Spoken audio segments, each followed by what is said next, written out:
전 이해가 안 됩니다. 우리 성추행 한 건, 마트나 편의점에서 컵라면 하나 훔친 사람들 즉시 처벌이 됩니다. 그렇잖아요? 법치국 거라죠. 그런데 이런 국제 대형 범죄 행위가 이게 왜 이런 게 벌어질 수 있을까? 어떻게 가능할 수 있을까? 아마 분단 때문이라고 생각을 합니다. 다른 나라에서 이런 일이 벌어졌다면, 중국이나 뭐 다른 나라 그런 데서 우리 국민을 이렇게 뭐 12명을 납치해 갔다? 어떤 일이 벌어졌을까요? 우리 북에서 해외에 있는 우리 남쪽 처녀들 12명을 납치해 갔다고 생각해 봅시다. 우리 남쪽에서는 어떤 행동을 보여줬을까요? 근데 우리는 분단 때문에 국가보안법이란 그 무시무시한 법이 반국가 단체라고 지명한 이 울타리 때문에 우리는 북에 대해서는 아무렇게나 해도 되고 북쪽 주민에 대해서는 무엇이든 해도 절대로 고소당하지도 않고 아무 일도 없습니다. 탈북자들이 남쪽에 도착하게 되면 국정원에 당연히 머물게 되겠죠. 저도 덕방에서 1개월을 있었고 어떤 사람들은 3개월, 6개월까지 체해 장기간 있는데요. 철저하게 인권이 무시되고 자기 의사를 표현할 수도 없고 변호사를 만날 수 있는 법이 있다는 것 자체도 모르고 강요에 의해서 저도 덕방에서 한 달 동안 갇혀 있으면서 대한민국 국민으로 살라는 전향서를 강요받고 석 달 만에야 살고 싶어서요. 그냥 살아서 이 덕방에서 나가야만이, 국정원에서 나가야만이 내 사랑하는 가족을 만날 수 있겠기 때문에 석 달 만에 전향서 쓰고 국정원에서 나오게 됩니다. 하지만 7년이 넘도록 이 사람들은 처음부터 북에 돌아가겠다고 했다는 이유로, 제안인 이유로 7년 동안 여권을 안 해주고 있습니다. 여권 해주면 도망간다고. 12명 우리 처녀들도 자기 의사에 맞다고 이렇게 공개적으로 해놓고도 2년이 넘도록 여권을 안 해주고 있습니다. 왜 안 해주는 겁니까? 이 나라에 정말 법이 있는 겁니까? 저는 평범한 아줌마입니다. 부모와 생리별하고 자식을 빼앗긴 아픔이 얼마나 처절하고 뼈를 깎는 아픔인지 7년 동안 너무나도 많이 당했기 때문에 그 누구보다도 잘 알고 있습니다. 우리 남육동 버들, 여기 계시는 분들 한번 가만히 가슴에 심장에 손을 놓고 한번 생각 좀 해봅시다. 우리 모두가 부모고 자식이잖아요.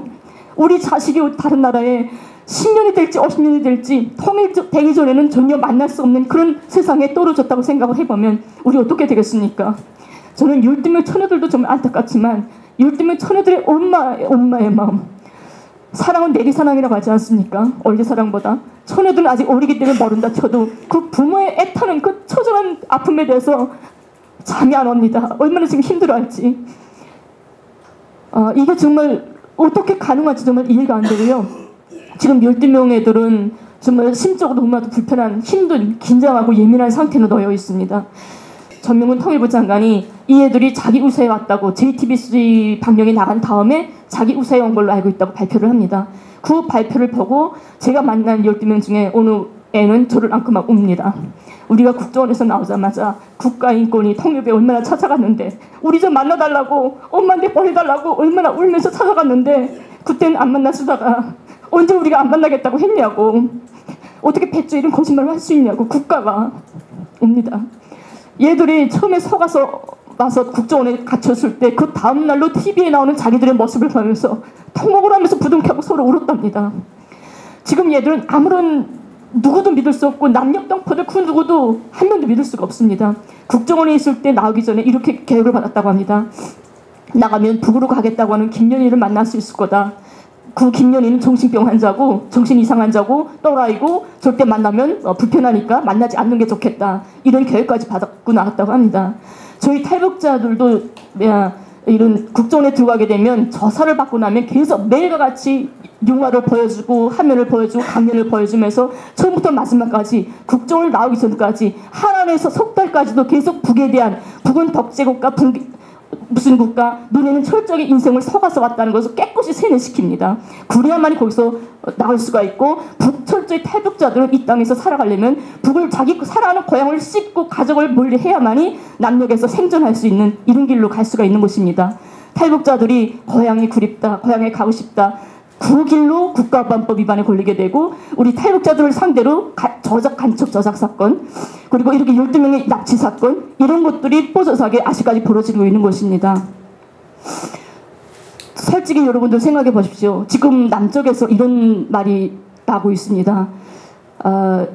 12명 중에 남쪽이 좋아서 살겠다는 사람도 있지 않겠냐. 그러면 남겠다는 사람은 남겨주고 가겠다는 사람만 보내주면 어떻겠냐. 그 개개인들의 인권이 있다. 자기 우사가 중요하다. 우리가 언제부터 자기 우사가 이렇게까지 중요했습니까? 7년 동안 내가 이렇게 집에 가겠다고 부르짖을 때 왜 내 자유 우사는 그렇게 한 번도 생각해 본 사람이 없습니까? 그런데 12명의 자유 우사? 이거는 철저하게 12명 납치국을 문화시키고 돕기 위한 하나의 술책이라고밖에 생각 안 됩니다. 국가 북의 입장에서 생각할 때 자기 국민들이 12명이 다른 곳에 가서 자기 나라 국가가 아닌 다른 곳에 지금 납치되어 있습니다. 그러면 국가는 어떤 책임을 져야 할까요? 그 12명 부모들도 자기 국민이죠. 그러면 12명을 거스란히 자기 엄마들 품에 데려다 주는 거 바로 국가의 책임이라고 생각을 합니다. 어느 부모가 30년이 될지 50년이 될지 언제 만날지 모르는 곳에서 딸이 나 살겠다고 한다고 해서 그래 잘 살아라 이렇게 떠밀 부모가 어디 있습니까? 우리 부모의 의무가 뭡니까? 자식이 잘못된 길로 가고 자식이 잘못 선택한다 해도 정말 채찍질 들고 역을 해서라도 얼바로 이끌고 나가는 게 바로 부모가 아닙니까? 여러분들 자녀분들이 나쁜 길 가게 되면 철저하게 단속을 하고 옳은 길로 이끌어주지 않습니까? 그게 상식이 아닙니까? 근데 왜 여기서는 그 상식과 그런 것이 전혀 통하지 않고 비현실적이고 북에 대해서만큼은 이렇게 잘못된 인식들이 돌아가는지 정말 이해가 안 됩니다. 흔히 우리 언론에서 말하는 게 이겁니다. 북에 절반이 돌아가고 절반 남고 이렇게 되면 송환을 하게 되면 거기에 가게 되면 여기 남는 애들이 처형될 거고 안 가겠다고 하게 되면 북에 남아있는 가족들이 처벌될 거다. 이걸 전제로 내세웁니다. 그렇기 때문에 보낼 수 없다. 이 틀에서는 그 누구도 벗어나지 못하는 것 같습니다. 우리 통일운동 하시는 분들, 변호사님들, 모든 분들이 이 북의 문제에 있어서는 북의 인권 문제 가서 처벌받으면 어떨 거야? 말을 못하는 것 같아요. 왜 우리는 꼭 북에 가면 처벌받아야 되고 북에 가면 가족들이 죽어야 하고 북은 철저히 독재로 이런 체제 속에 살아야 한다고 왜 그게 정말 사실인지 어디에 섞고 있는지 전 이게 정말 안타깝습니다. 제가 42년 동안을 살아온 내 조국입니다. 이게 바로 분단 때문에 꼭 분단이 필요한 자, 분단이 권력 채우려는 자들 때문에 우리 시체 내에 저도 모르게 쌓여져 있는 반복 의식이라고 생각을 합니다. 아직까지도 정권이 바뀌어졌지만 아직 이 민주정권이라는 사람들도 그 반복 트라우마에서 벗어나지 못하고 있고 많은 눈치를 보고 있습니다. 조금만 한마디 잘못하면 나 정복으로 멀리지 않을까? 조금만 남북교류 하자고 하게 되면 나 어떤 타격받지 않을까? 이게 그 북을 반국가 단체로 지명한 국가보안법 때문에 우리가 자기 성찰을 많이 그 속에서 벗어나지 못하는 게 아닌가 이런 생각을 하는데요. 탈북자들이 남쪽에 3만 명이 되어 있습니다. 현재 3만 명이 1년, 2년 전에 생긴 게 아닙니다. 23년 전에 북에서는 95년부터 권한의 행군이라는 게 있었습니다.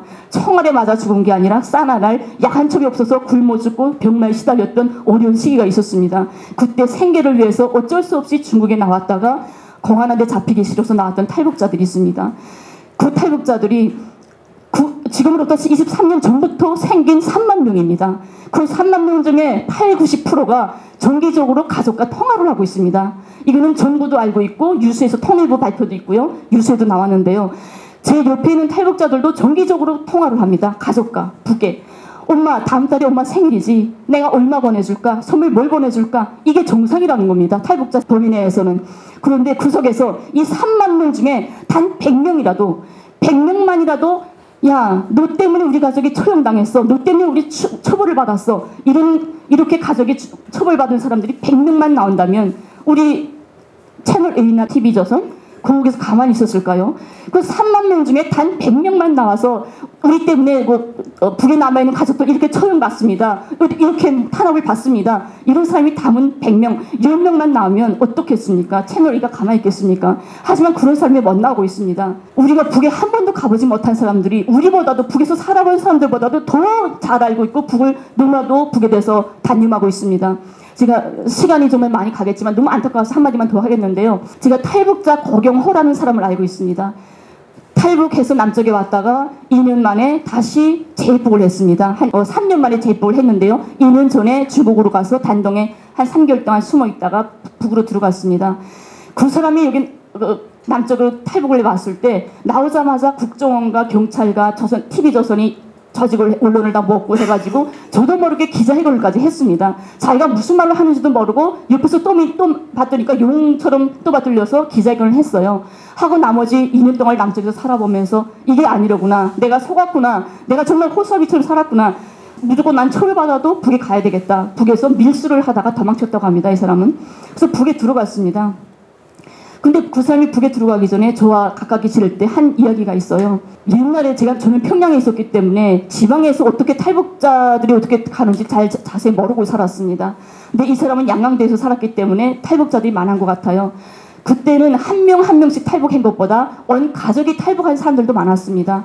그때 북은 집을 사고 파는 시스템이 아니기 때문에 온 가족이 탈북해서 집이 비게 되면 그 집을 다시 수리를 해서 다른 사람한테 집을 배정을 하곤 했답니다. 그런데 이 사람이 탈북하기 전에 국가에서 정책이 나왔대요. 다시 정책이 달라져가지고 우리 저국이 힘들 때 어려울 때 저 사람들은 생계를 위해서 간 사람들이다. 우리 저국이 잘 먹고 잘 살게 되면 언제든지 꼭 돌아올 사람들이다. 그 지역에서는 그 집을 잘 관리하고 있다가 본인들이 돌아가면 그 집을 주인에게 그대로 거스란히 넘겨줘라. 이렇게 방침이 나와가지고 그 지역에서 아무리 결혼시간을 세대가 있다 해도 그 집을 넘겨주지 못하고 빈집을 계속 관리하고 있답니다. 그 빈집들을 꼭 주인이 언제든지 올 거라고. 이런 세상입니다. 이런 나라인데 재입국하면 처벌받는다고요. 이 사람이 고경호가 들어가자마자 한 1년쯤 된 다음에 조선족이 북에 장사를 갔다가 이 사람을 만나고 왔습니다. 만나고 와서 그 소식을 전해줬는데요. 우리도 월북에서 북에 갔다가 오면 가기도 전에 가려고 탈출 시도만 했으면 와서 감옥살이를 해야 됩니다. 3년 몇 년. 근데 이 사람은 가서 여기처럼 국정원이라는 게 있겠죠. 북에도 국가보위부가 있습니다. 국가보위부에 가서 15일 동안 조사를 받았대요. 조사를 받고 그 자기 집에 돌아가서 정상대로 안정된 생활을 하고 있습니다. 이렇게 3년 동안 남쪽에 와서 살고 간 사람도 15일 동안 왜 갔냐, 어떻게 됐냐, 이거 조사만 끝나고는 자기 집에 가서 그대로 산다는 거예요. 제 주변에는 21번을 재입국한 사람이 있습니다. 이거 북송당한 사람이 있습니다. 3번, 4번 이런 건 뭐 무수하고요. 이런 사람들이 가서 처벌받고 어쩌고 우리가 너무나도 이거 반공사상에 치우쳐서 북에 대해서 너무나도 모르고 있지 않냐. 이게 바로 통일을 반대하는, 통일을 무서워하는 이런 세력들이 만들어낸 하나의 어둠이라고 생각을 합니다. 그래서 우리가 모든 문제를 국가의 문제에서 풀자면 철저하게 대북 간에서부터 먼저 이 문제를 풀어야 한다고 생각을 해요. 북을 어떻게 볼 거냐. 반국가 단체로 본다면 철저히 이 문제는 풀리지 않습니다. 언제까지 탈북자들 통해서 간첩 조작 사건 또 일어날 수 있으며 이런 납치 사건 또 있을 수 있습니다. 저를 보내야 된다. 반국가 단체 어떻게 보내냐 이렇게 말을 합니다. 한국당의 어느 비례대표라는 여자가 인터뷰에 나와서 이런 말을 합니다. 김연이 해외에 있던 사람을 이렇게 끌고 와서 뭐 했다고 하니까 북쪽 사람이 해외에 있는 북쪽 사람을 데려오는 것은 아무 문제가 없다. 반국가 단체에서 우리가 해방을 시켜주기 때문에 아무 문제가 없다고 공공연하게 말합니다. 국회의원이라는 사람이.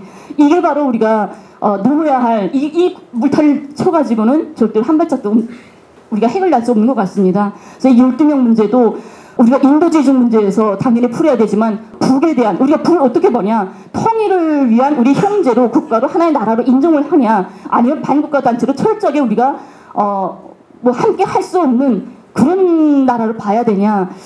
이 문제에서 우리가 좀 더 고심해 봐야 되지 않겠냐 이런 생각을 해보고요.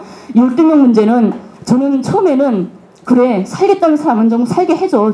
그 사람도 살고 싶겠지. 가겠다는 사람 보내주자. 이런 생각 저도 한번 해봤습니다. 하지만 제가 7년 동안을 정말 딸을 그렇게 간절히 그리면서 7년을 울었잖아요. 저는 안 될 것 같아요. 그 12명 남겠다는 애 내가 엄마라면 난 절대 수용하지 않을 것 같습니다. 무조건 매질을 해서라도 전 데리고 올 것 같습니다.